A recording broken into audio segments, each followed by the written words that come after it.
ભરૂચ નર્મદા જિલ્લા માધ્યમિક શાળાના કર્મચારીઓની કોઓપરેટિવ ક્રેડિટ સોસાયટી ભરૂચની 57મી વાર્ષિક સાધારણ સભા યોજાઈ. તારીખ 21/7/2024ને રવિવારના રોજ ડૉક્ટર બાબા સાહેબ આંબેડકર ભવન, મામલતદાર ઓફિસની સામે ભરૂચ જિલ્લા શિક્ષણ અધિકારી શ્રીમતી સ્વાતિબા કે રાઓલ તથા નર્મદા જિલ્લા શિક્ષણ અધિકારી ડૉક્ટર કિરણબેન પટેલના અધ્યક્ષસ્થાને મળી, જેમાં મંડળીની સભામાં મહેમાનો, આમંત્રિત મહેમાનો, સભાસદશ્રીઓ, સન્માનીય સભાસદશ્રીઓ, સભ્યશ્રી, મંડળીમાંથી નિવૃત્ત થયેલા સભાસદો, ધોરણ 10-12માં ઉત્તીર્ણ થયેલા બાળકોનું સન્માન કરવામાં આવ્યું, જેમાં મુખ્યત્વે ભરૂચ નર્મદા જિલ્લા શિક્ષણ અધિકારીઓનું સન્માન કરી શ્રી પ્રવીણસિંહ રણા, શ્રી કિરીટસિંહ મહિડા, શ્રી અમિતસિંહ વાસદિયા, શ્રી મુકેશ કુમાર ડી ટેલર, શ્રી સંજય કુમાર વસાવા વગેરે મહાનુભાવોનું તેમજ નિવૃત્ત થયેલા સભાસદોનું સન્માન કરવામાં આવ્યું.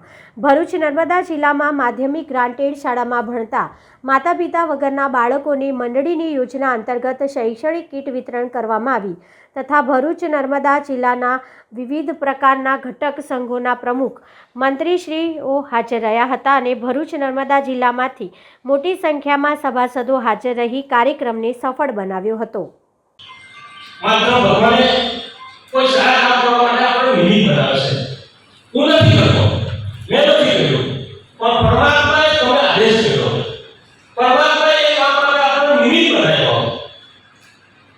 ને એમાં આપ સૌએ જ્યારે મારી નિમણૂક કરી હતી 1996માં ચેરમેન તરીકે, સતત 27 વર્ષ સુધી આ ક્રેડિટ સોસાયટીનું ઉત્થાન આપે મને મારી કારોબારી સમિતિને સોંપ્યું હતું. 27 વર્ષ પહેલાની જે પરિસ્થિતિ હતી એ સાહેબશ્રીએ રજૂઆત કરીશ. 27 વર્ષ સુધી મારી સાથે કોઈ એવો કોઈ ઇસ્યુ પણ નથી કર્યો કે સાહેબ આમાં આપણી ભૂલ છે ને એમાં જ કામ કરવાની મજા આવી જશે. મારા કર્મચારી રીતે